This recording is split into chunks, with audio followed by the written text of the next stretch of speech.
ये जो सिंप्लिसिटी वाली बात है ना, सादगी, not in a very narrow sense, वो मुझे बहुत महत्व की लगती है। सभी अम, कि अगर मुझे पूछा जाए कि सभी वर्च्यूज में सबसे बड़ा वर्च्यू कौन, तो मैं बोलूँगी सिंप्लिसिटी। क्योंकि simplicity is such a holistic thing कि जैसे अम, मैं मानती हूँ कि simplicity can solve most of the problems. अगर देखा जाए तो हमें लोकल प्रॉब्लम भी, ग्लोबल प्रॉब्लम भी, अगर हमारा अप्रोच अगर सिंपल है, सिंपल मतलब क्लिष्ट नहीं है, तो हमें हमें किसी से फिर झगड़ा नहीं होगा, हमें झूठ नहीं बोलना पड़ेगा, हमें दिखावा नहीं करना पड़ेगा, हमें किसी को अब्यूज नहीं करना पड़ेगा, हमें किसी को मारना नहीं पड़ेगा, और किसी से चोरी नहीं करना पड़ेगा, किसी से मतलब एनवी नहीं करना पड़ेगा, नहीं होगा, क्योंकि जो कुछ है उससे भी संतुष्ट है। और हमारी, क्योंकि हमारी जो नीड्स ही कम होगी, तो ये सारी बातें में हम नहीं जाएंगे, क्योंकि कंजम्पशन भी फिर कम होगा, तो तब everyone will have enough to survive, and everyone will have enough to make some surplus also. तो तो कोई स्पेक्यूलेट नहीं करेगा, गैम्बल नहीं करेगा, होर्ड संग्रह नहीं करेगा इतना। अच्छे ज़्यादा सरप्लस होना चाहिए, पर लेकिन इतना ज़्यादा वो नहीं। तो कि मेरे दृष्टि में वो एक सुंदर होगा, अपना जीवन भी सुंदर होगा और दुनिया भी सुंदर होगी। क्योंकि ये सादगी की भी एक बड़ी मौलिक सुंदरता है। ये सारे एनवायरनमेंट के प्रॉब्लम्स हैं, वो भी इससे बच सकते हैं। कम्युनलिज्म, फिर ये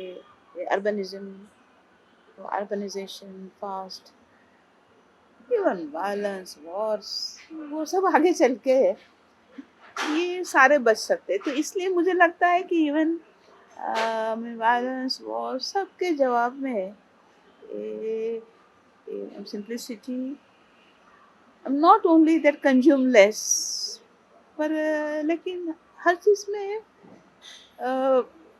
ठीक से समझा जाए तो हमें कितनी कम ज़रूरत आदमी की होती है, और जो जो जीवन को टिकाने के लिए जो मुख्य ज़रूरियत जो है, वो तो सब वैसे तो फ्री है। हवा, स्वच्छ हवा, स्वच्छ पानी, ये ये ये जो बच्चे, परिवार का प्यार, ये सब तो कितने हैं कि इसके सिवा हम जी नहीं सकते, और वो तो अपने को, क्योंकि उसमें कोई पैसा नहीं लगता। तो we will have a healthy and peaceful society, रचनात्मक समाज भी होगा। फिर अभी क्या हुआ है कि टेक्नोलॉजी बहुत आ गई, तो टेक्नोलॉजी की वजह से we have started living, our life has become more full than before, but at the same time we we have become uh, we have become more full, थोड़ा ज़्यादा फुल हो गए। जैसे कि तो ईमेल आया, इंटरनेट आया, तो then so every 10 minutes, so every half an hour, I mean, you have to uh, see your email. I mean, check your email कि भाई क्या है, क्या. I'm listening to 24 hours news. Do we really need all that news all the time? 24 घंटे तो थोड़ा ज़्यादा ही full हो गया. अ, तो क्या किया जाए? तो आज आज के दिन का मेन चैलेंज ये है कि how to how to how to reduce through thoughtful reduction. क्या क्या कहाँ कहाँ रिड्यूस कर सकते हैं थॉटफुली.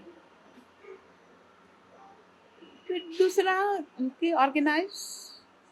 आई मीन जितना ऑर्गेनाइज माइंड, ऑर्गेनाइज ये हमारे जो व्यवहार होंगे तो उतना ही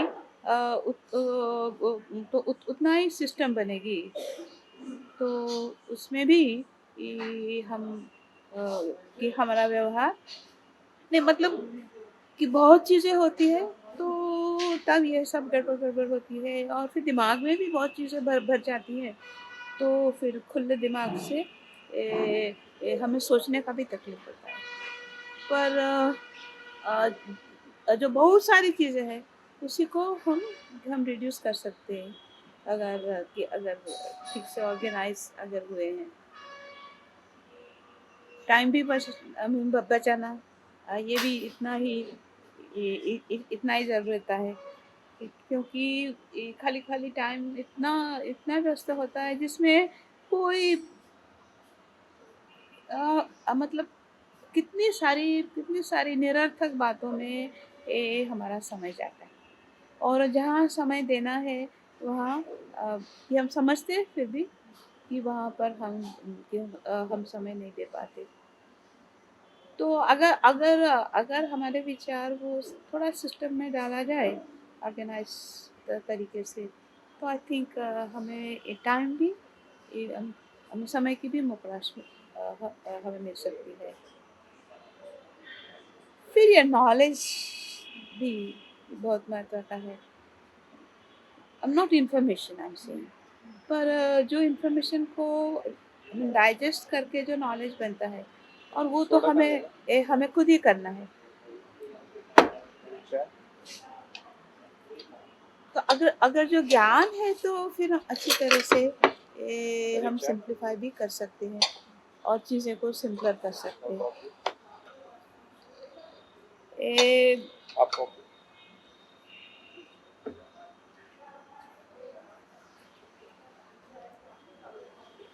फिर कॉन्टेक्स्ट भी समझना कॉन्टेक्स्ट भी समझना जरूरी रहता है. क्योंकि जब कॉन्टेक्स्ट समझेंगे कि क्या चीज़ किस लिए है तो भी हम प्रायोरिटाइज कर सकते हैं, सिंप्लीफाई कर सकते हैं. और अगर अगर हम समझे कि हमारा कॉन्टेक्स्ट क्या तो for example in my case that in the scheme of things for me the context is decentralization and the method is some non-violence. तो इस तरह से हम छोटी मोटी चीज़ों में भी अगर कॉन्टेक्स्ट को अगर हम समझ ले that is also part of knowledge. तो भी हमें ज़्यादा शांति भी रहती है और फिर संतोष भी मिलता है और फिर डिसीजन लेने में भी फिर तो आसान रहता है. फिर कई बार ये इमोशंस की भी बात आती है. मुझे लगता है कि नहीं कहते हैं कि भाई जो भी इमोशंस लो तो मतलब कि जो भी डिसीजंस लो तो वो इमोशनल नहीं होना चाहिए. Don't get emotional while deciding. पर मैं ज़्यादा मैं मानती हूँ कि इमोशंस नहीं होने से तो हमें ज़्यादा होना अच्छा है. क्योंकि अ, एक तो इमोशन से सब चीज़ समझ बाहर निकलती है, सामने वाले को भी पता चलता है। पर ऐसा कहा जाता है कि when you I mean when you have to decide, तो then you decide according to your heart. When you have to solve the problem, but then use your head. तो इसलिए भी कि अगर डिसीजन लेना है तो तब इमोशंस आर वेरी इम्पोर्टेंट, उसी को ऐसे हटाया ना जाए।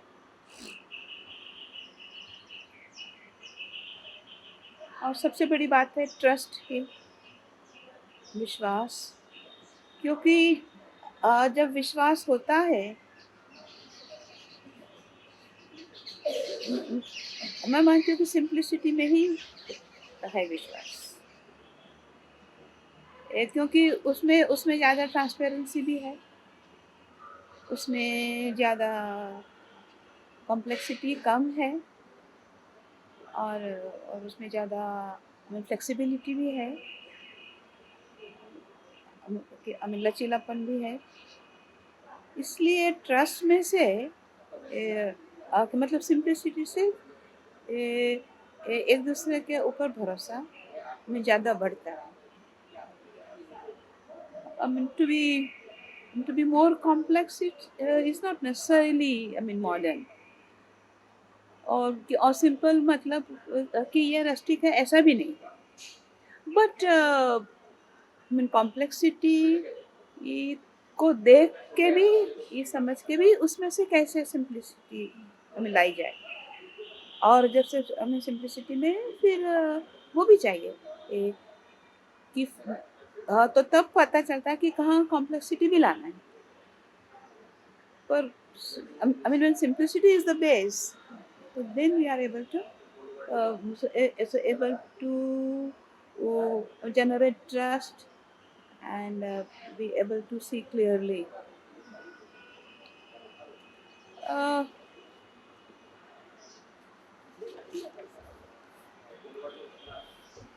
उसका व्हाट आर द कीज, तो मैं उसके बारे में मैं हमेशा सोचती रहती हूँ ना, तो इस विषय पर। इसलिए तो मैंने उसकी 3 कीज निकाली है, major keys. One is that key, more appears like less by simply moving it far away. बहुत चीज है ना, बहुत मोर मोर मोर जो है, बहुत सारे, उसी को कैसे कैसे दूर हटाए। कि मतलब नष्ट नहीं करो, पर लेकिन अपने से दूर करो, तो तो then that that more can will appear as few. हाँ, मैं समझती हूँ कि ये कंप्यूटर वाले तो ये ज़्यादा आसानी से समझ सकेंगे, या तो डिज़ाइनर भी इसे मेरे से भी अच्छी तरह से समझ। दूसरा कि open, openness, as I said, simplifies complexity. तो तो ओपन रखे, फिर ट्रांसपेरेंट रखे, कोई दिखावा नहीं रहेगा, तो भी इससे भी so the second key is open, and the third key is power.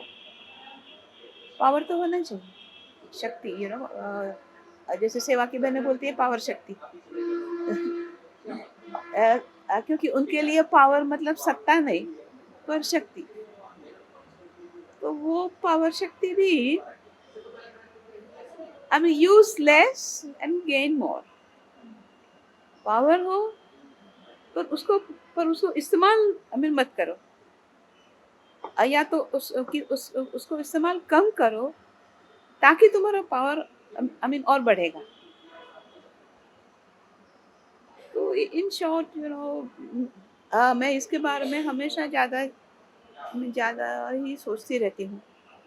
और इसको it's not just personal life कि ये पहना, ये ओढ़ा, ये ऐसा खाया, ऐसे, पर लेकिन सारे आई मीन देश की दुनिया के व्यवहार में simplicity is so central as a as a value for me that I just wanted to share with you. Of course, it needs some more deeper thinking. मैं जानना चाहता हूँ कि ये जो है कि ट्रेड यूनियन मूवमेंट में महिला लीडरशिप जो है उसकी क्या मतलब समझ थी और क्या समस्याएं थी, और ये जो सेवा का जो अनुभव बाद में जो है उसका उस पूरे को बनने में इस बात का क्या एक योगदान था?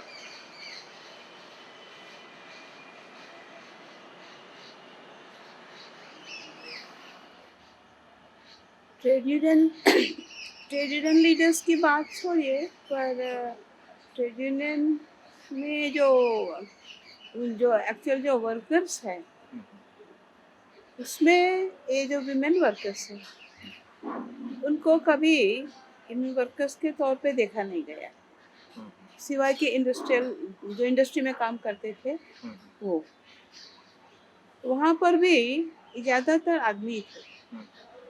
और जहाँ और औरतें भी थी तो इंडस्ट्री में भी, तो वहाँ पर उन्हें धीरे धीरे करके हमें निकाल दिया गया, क्योंकि नए मशीन आए, मॉडर्नाइज किया, रैशनलाइज किया, तो फिर जो नई तालीम जिसको देने की थी, तो तब वो सारे चांस इनको नहीं मिले, तो शायद वो बिल्कुल इंडस्ट्रियल वर्कर में से हट गए, या तो फिर वो फिर कॉन्ट्रैक्ट में चले गए, या तो मिल प्रीमाइसिस के बाहर या रजिस्टर के बाहर किए गए। तो लीडरशिप का तो प्रश्न बाद में आता है, बल्कि जो विमेन वर्कर्स वो फॉर्मल सेक्टर में ये बहुत कम रहे। फिर जैसे TLA जैसा जो गांधी विचार वाला ट्रेड यूनियन कि जहाँ पर विमेन हमेशा एक रचनात्मक कार्यक्रम का उसके लिस्ट में एक अवश्य एवं भाग था। तो ऐसे ट्रेड यूनियन में भी इस तरह का हुआ कि जैसे जैसे टेक्सटाइल इंडस्ट्री सुधरने लगी और जैसे जैसे कि वो बढ़ने लगी, तो तब धीरे धीरे विमेन वर्कर्स को निकाल दिया गया इन द नेम ऑफ रूडो संसार, कि मतलब जिस तरह से आदमी वर्कर का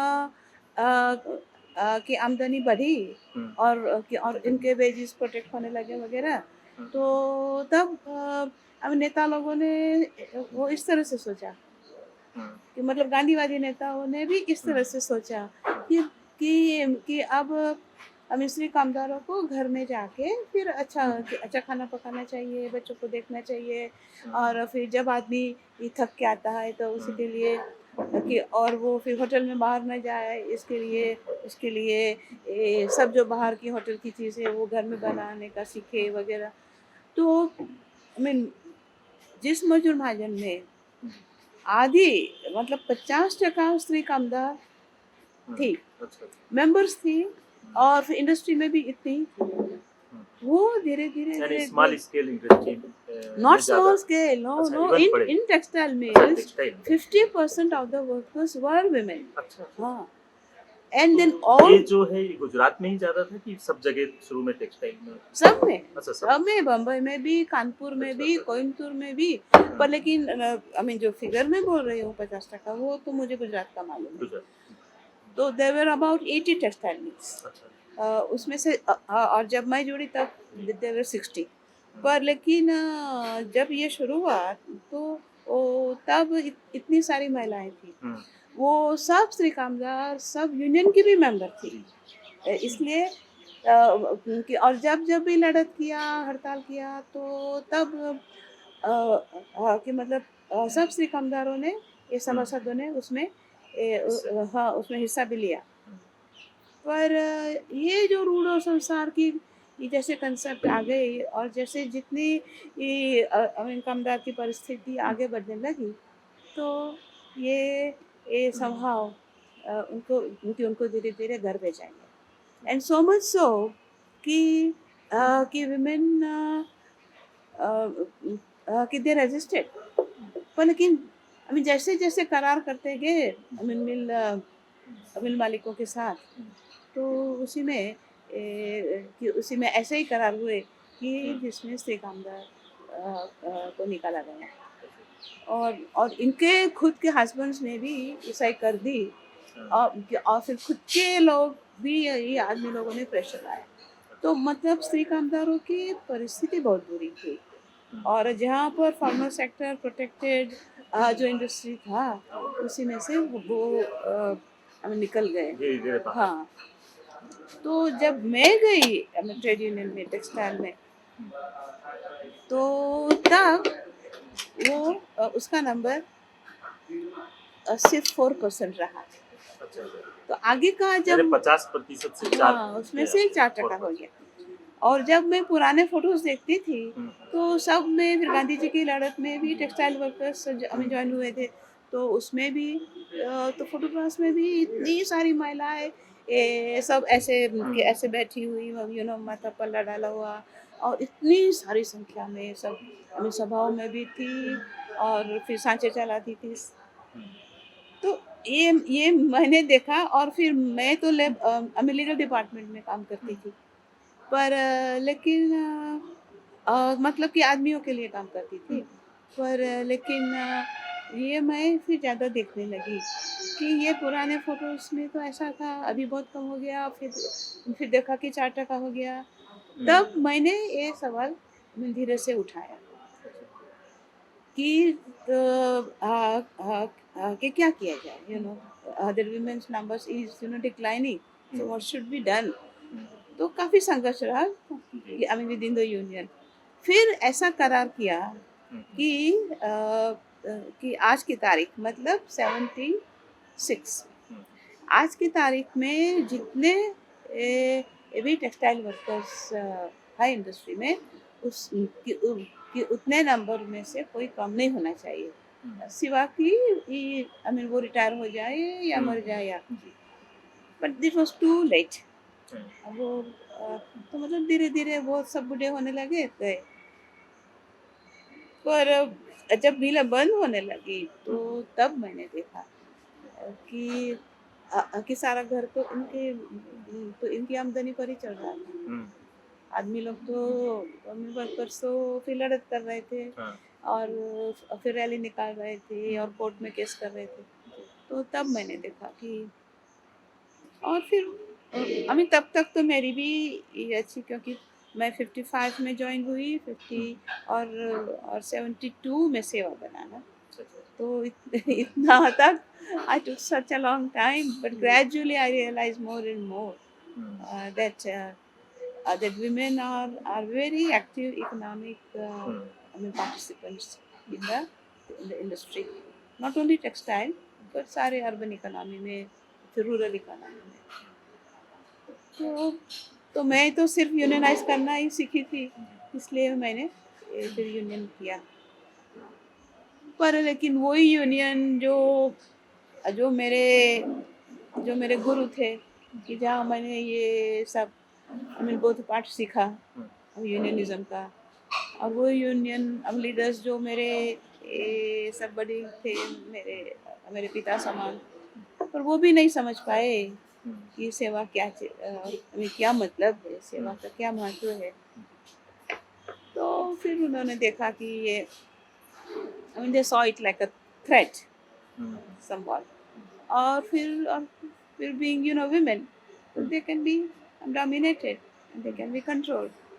तो उनको दबा सकते हैं। पर मैं एक दो बात में ही समझ गई कि ये लोग, हाँ, कि यहाँ सेवा का कुछ ज़्यादा होने वाला नहीं, हम कुछ नहीं।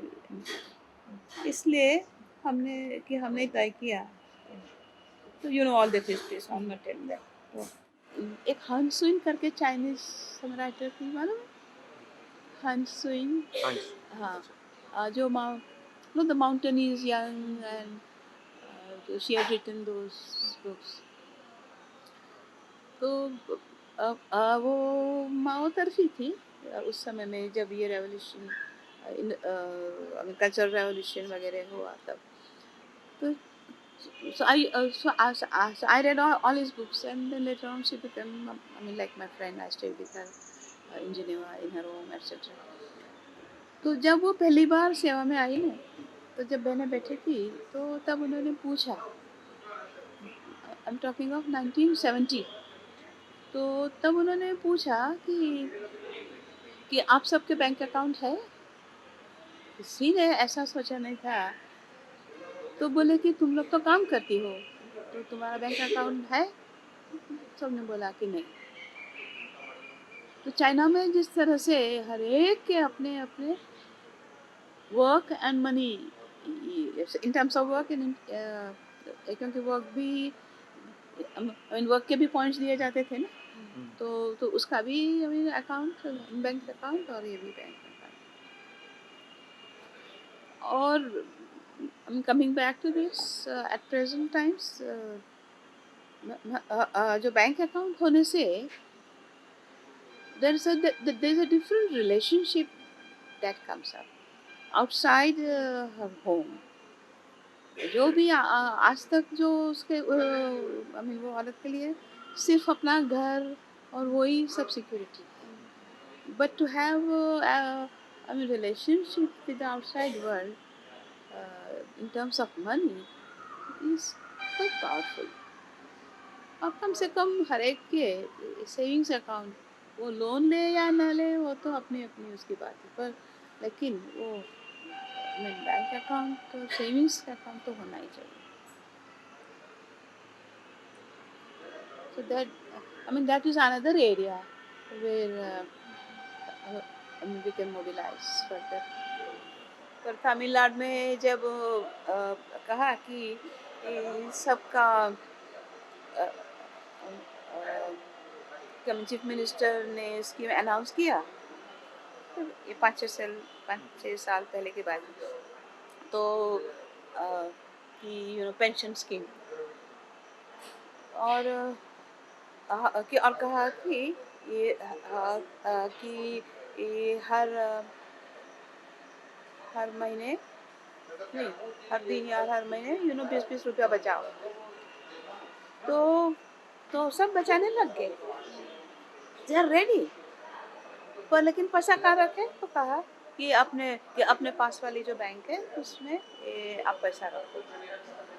बैंकों ने खाता खोला ही नहीं, क्योंकि उनको मालूम है कि इतने सारे गांव के सभी लोग अपना अपना बैंक अकाउंट खोलने को आएंगे, तो फिर हमारा काम कितना बढ़ जाएगा। तो ये हमें 10 to 5 और जो है उसमें हमारी नौकरी कैसे करें, और फिर कितनी झंझट होगी। और फिर बैंक के जो बड़े लोगों ने ये सोचा कि उसमें क्या कमाने का तो कुछ है नहीं बैंक के लिए, और फिर ज़्यादा तो लेबर है। तो आई मीन बैंक के यूनियनों ने भी बहुत विरोध किया, और फिर जब हम no, this was the second labour commission. तो जब हम टूर कर रहे थे कमीशन, तो तब मद्रास में बताया, चेन्नई में बताया था कि तो उसी दिन सब बैंक के ये सब चेयरमैन की मीटिंग होने वाली थी चीफ मिनिस्टर के साथ, और उसमें ये भी एजेंडा था कि इस स्कीम में जो खाता खोलने की बात है बैंकों में, तो उसी को चेंज किया जाए, कि दैट इज नॉट पॉसिबल। तो नहीं हुआ, कुछ नहीं। आपको क्या नहीं लगता कि जैसे आप सेवा काम कर रही है या कोई भी बॉडी काम कर रही है, जो ये पावर को लेवल करने में जो तुले हुए हैं, उनका काम ही है वो पावर का जो एक्सट्रीम डिफरेंस है उसको कम करके एक लेवल डिस्ट्रीब्यूशन में लाया जाए। एक ऐसी बॉडी, एक ऐसी इंटेंशन है वो पावर के साथ काम करते करते खुद पावर से कैसे बच के रह सकता है? आपको क्या लगता है इसमें कोई करप्शन का चांसेस है as a body, because it's not controlled by one mind? जब उसका बहुत सारे लोग जब इनमें आ जाते हैं, तो क्या लगता है आपको, ऐसा कुछ अनुभूति हुआ है, अनुभव हुआ है ऐसा कुछ? सेवा में तो सब कोई लीडर है मतलब आई एम नॉट ग्लोरीफाइंग, पर थोड़ा कुछ जाना, थोड़ा कुछ पुलिस के साथ बातचीत करने का हिम्मत आ गया, तो फिर समझ लेते हैं ये कि हमारे पास पावर आया, हम कुछ भी बोल सकते हैं, कुछ भी कर सकते हैं, किसी के साथ व्यवहार कर सकते हैं। और उस पावर को, इस प्रकार के पावर को संयमित रखना बहुत ही जरूरी है। और इसीलिए कलेक्टिवनेस इज वेरी इम्पोर्टेंट, कि जब कलेक्टिव होते हैं तो एक दूसरे के ऊपर एक एक नहीं, एक तो बात की पावर फिर बढ़ जाता है, फिर दूसरा कि एक दूसरे के ऊपर भी कंट्रोल रहते हैं।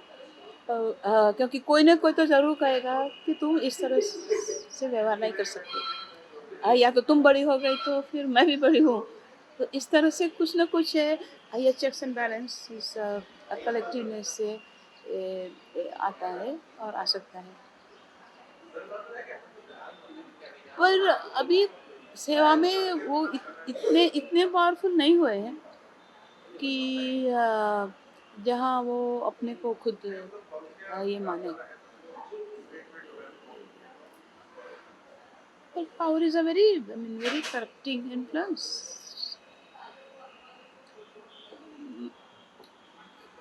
अभी प्रिमिटिव स्टेज में ही है ना अभी तो, वैसे भी प्राथमिक स्टेज पर। मैं एक उदाहरण देती हूँ।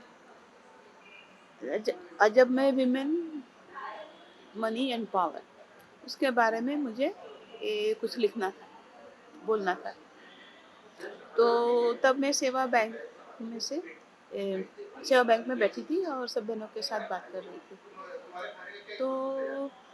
तो काफ़ी 2 दिन तक ये पावर और मनी और ये सब बात हो रही थी।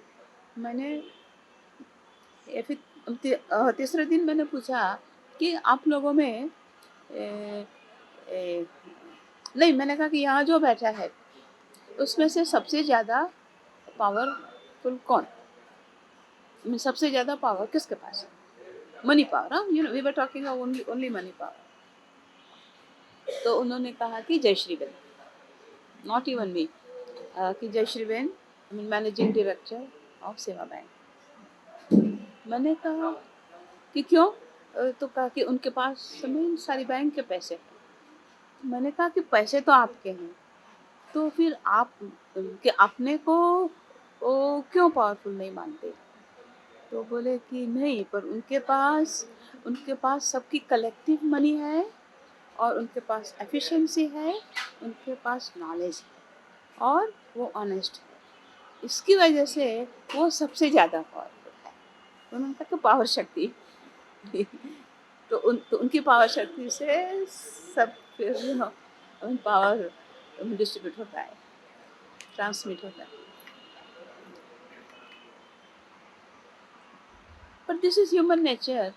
वो तो जो ज़्यादा पावरफुल है वो फिर छोटे पावर के ऊपर दबाव डालने का, तो ऑटोमेटिक वो आ ही जाता है। इसलिए मैंने कहा कि use less power that gains you more. We just take an example of a mother or parents. They got all the power of the world over the child, but they use the least. See, and they make the child seem more powerful and feel more powerful. See, and that is how say parents are using their power to educate, to bring up the child to be a powerful person.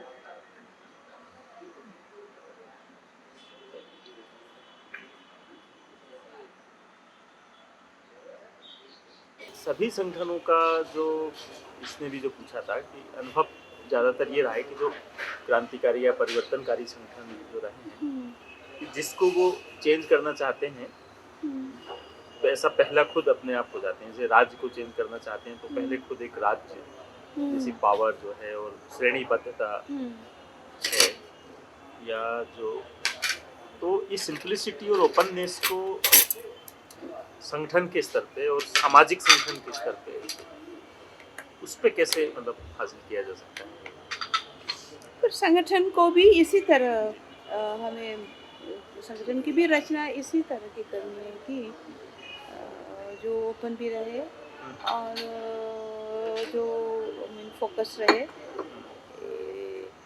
और क्या कि जैसे गरीबों का संगठन तो जो गरीब जी। हमें आसानी से समझ सके और जिसमें पार्टिसिपेट कर सके कि ऐसे ऐसा हो तो तब ऑटोमेटिकली ये ओपननेस मीन सिंप्लीफाइड प्रोसीजर्स वगैरह दे आर इन बिल्ट तो ऐसा ही होगा। जैसे हम जैसे माहौल में काम कर रहे हैं आज के दिन में, तुम भी देख रहे हो कि इसमें एक आम आदमी को एक धुंधला सा एक वातावरण में ले जाने का एक कोशिश है, ताकि उसके पास उसका बेसिक जो रिक्वायरमेंट, बेसिक नीड्स, हम्म, क्लैरिटी, सिंप्लिसिटी जो आप बोल रहे हैं, उसका बेसिक अगेंस्ट में वो काम करता है एक्चुअली। और उसको लगने लगता है कि वो जितना कॉम्प्लेक्स बनेगा उसके साथ मॉडर्निटी भी आ जाएगा, और हम्म, वो और भी आगे बढ़ रहा है प्रोग्रेस का रिटॉरिक लेके ये सब। तो हम प्रैक्टिसिंग मीडिया का जो है या फिल्म बनाते हैं या जो आर्टिस्ट हैं, वो कैसे आपका जो चीज़ आप बोल रहे हैं, आपका जो इसको कैसे हम प्रैक्टिस में ला सकते हैं, ये मैं थोड़ा सा आपसे कुछ सलाह चाहता हूँ।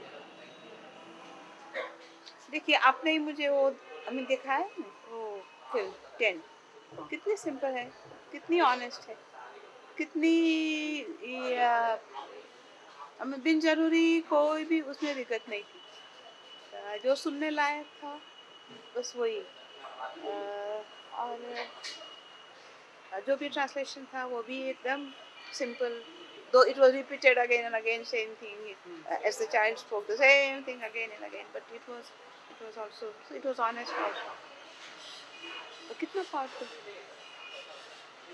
तो मैं समझती हूँ कि ऐसी चीज भी लोग अप्रिशिएट करेंगे आप आप क्या परोसते हैं उसके ऊपर आधार है पर लेकिन लोगों को अगर आप कि आप भूसा और से और भाजी पाओ कि अगर परोसेंगे तो फिर वो खाएंगे पर लेकिन फिर लेकिन रोटी दाल अगर परोसेंगे तो वो खाएंगे तो मीडिया का भी एक रोल है कि जो भी वो कैटर करते हैं वो इसी तरह डायरेक्ट सिंपल ऑनेस्ट हो मैं ये जरूर समझती हूँ कि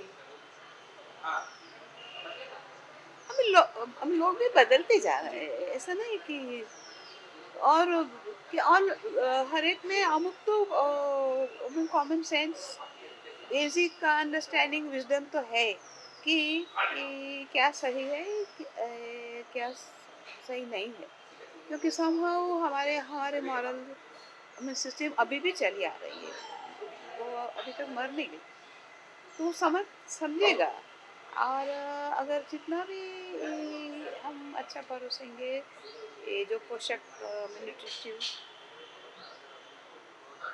तो श्रद्धा रखे कि ऐसा है पॉजिटिव की असर हमेशा पॉजिटिव ही होती है पॉजिटिव की बात की कभी ये, क्या बुरी असर नहीं होती ये आप जरूर श्रद्धा रखिए फिर होता है कि देर लगेगी क्योंकि सत्य को कई बार समझने में देर लगती है पर सत्य वो सत्य ही है ना आप भी जो चाहते हैं वही है कि जो सत्य है वही मैं दिखाऊं और सत्य वही शिव है सुंदर है वही वही सादा सिंपल शब्दों में वही है जैसे मनी है वो इतनी कॉम्प्लेक्स कमोडिटी और जो मनी है वो बहुत ही ज़्यादा कॉम्प्लेक्स स्ट्रक्चर्स उसके हो गए हैं। उसका एक तो ये सोच है अभी कि उसको पहले है ना कब्जा कर लें और उसके बाद में उसको बदलें, लेकिन उसको जैसे ही बदलने की कोशिश करते हैं खुद बदल जाते हैं।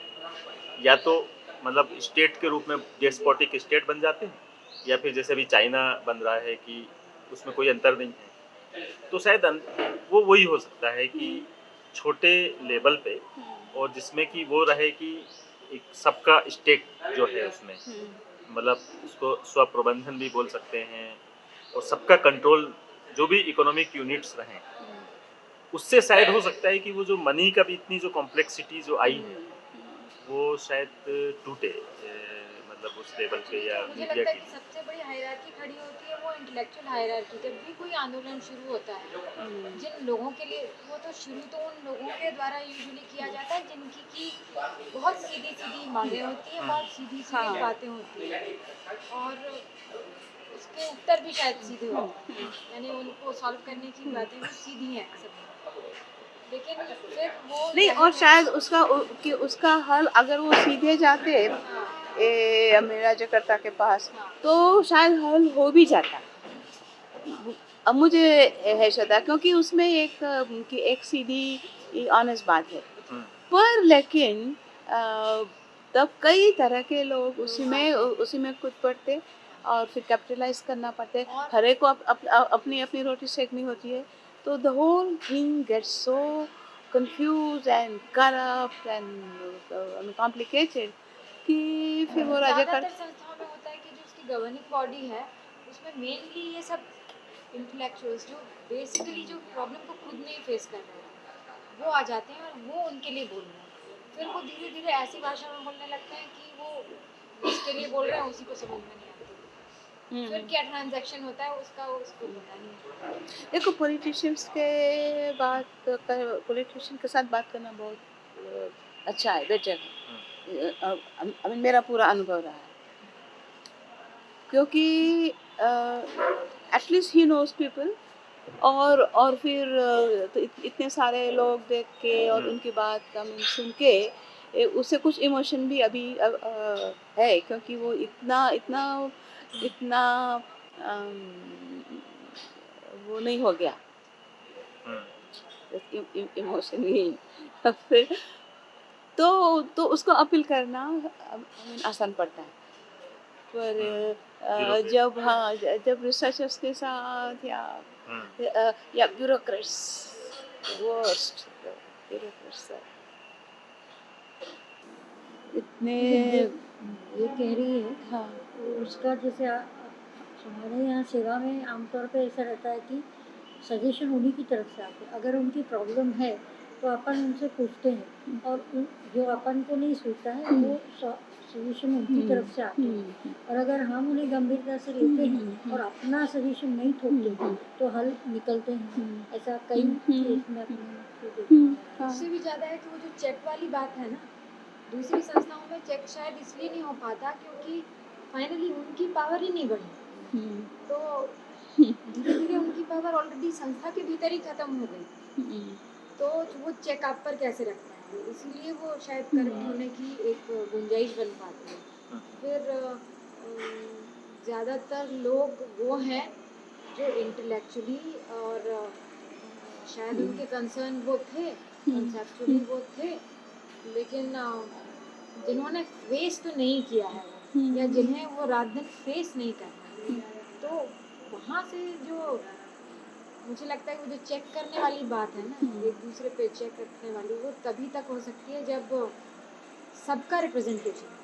अभी जो है वो सबका रिप्रेजेंटेशन नहीं हो पाता। जो भी गवर्निंग बॉडीज बनती हैं उसमें 10 लोग हैं, लेकिन वहाँ से कितने लोग हैं?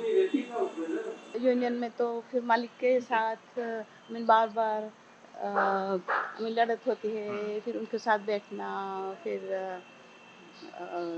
जो मांगे है उसी को इसको बैठ के डिस्कस करना, फिर वो मानेगा नहीं मानेगा, फिर से दूसरी बार या की मीटिंग रखते, तीसरी बार, फिर इस तरह से फिर जब कई बार ऐसा होता है कि तब बाद में वो फिर जो एसोसिएशन है है, जैसे कि बीड़ी वर्कर्स है, तो फिर टोबैको ग्रोअर्स एसोसिएशन है, तो उसके साथ फिर सब बैठ के फिर बातचीत करते। फिर वो भी मीन फेल हो जाता है। फिर वो बोलेंगे कि अच्छा तो फिर अगली मीटिंग में, तो अगली मीटिंग में 11 को के साथ आएंगे हम, ये करेंगे। तो then on the last day, they send a message कि don't send 11, don't bring her. क्यों? क्योंकि she is very deceptive. इसलिए फिर हमको कि हम ना नहीं बोल सकते, इसलिए फिर हम ही तय कर लेंगे, and that gets resolved. क्योंकि वो फिर धीरे धीरे बोलती है, पर लेकिन फिर उसी के साथ फिर लड़त नहीं हो सकती, क्योंकि हम एग्रेसिव नहीं हो सकते। और फिर नहीं, I mean the point is कि our demand is always just and minimum, तो जो फिर कि जिसको मना भी नहीं कर सकते, and then we are ready to wait. फिर से हम 15 दिन के बाद या तो अगले साल फिर से करेंगे, पर लेकिन तो that builds up the confidence, and then पूरा positive, and after all they are also human beings. And I mean मालिक मजदूर के संबंध में तो मैंने हमेशा देखा कि जो मालिक है ना, वो तो चाहता है कि मजदूर की बुराई ना हो, कि उसकी सुखाकारी, वो ऐसा नहीं कि वो नहीं चाहता। अब ये सीन बदल रहा है, अब ये मालिक की जगह एक कंसल्टेंट्स आ रहे हैं, और जो खुद मालिक नहीं है, पर लेकिन और कोई कि उनके वकील या कंसल्टेंट या इनके कोई एसोसिएशन के कोई चेयर होंगे, वो आते। तो ये सीधा जो उनका जो लागने का संबंध है ना, वो हट गया। ILO ट्राइपाइटाइट है। ILO में मैंने देखा कि जैसे वर्कर्स ग्रुप, फिर बीच में गवर्नमेंट का ग्रुप नहीं होता है, लेकिन government, and then employees group. Employees में अब ज़्यादातर सब कंसल्टेंट्स, CEOs जो आते हैं, वो सब कि आज वो यहाँ पर है और कल कहीं और होंगे। पहले क्या था कि एम्प्लॉयर्स खुद प्रोप्राइटर होगा, या उसका लड़का होगा, या उसका फैमिली का कोई होगा, या तो फिर ही में भी परमानेंट मालिक। अब तो ऐसा संबंध ही नहीं रहा, so they don't understand, तो either they agree, because they don't care कि चलो इतना पैसा कि अगर ज़्यादा खर्चा होगा तो होगा, या तो कि ऐसे डट के रहेंगे, या तो एब्सटेन, कि कोई परवाह नहीं, तो एब्सटेन फ्रॉम पार्टिसिपेटिंग।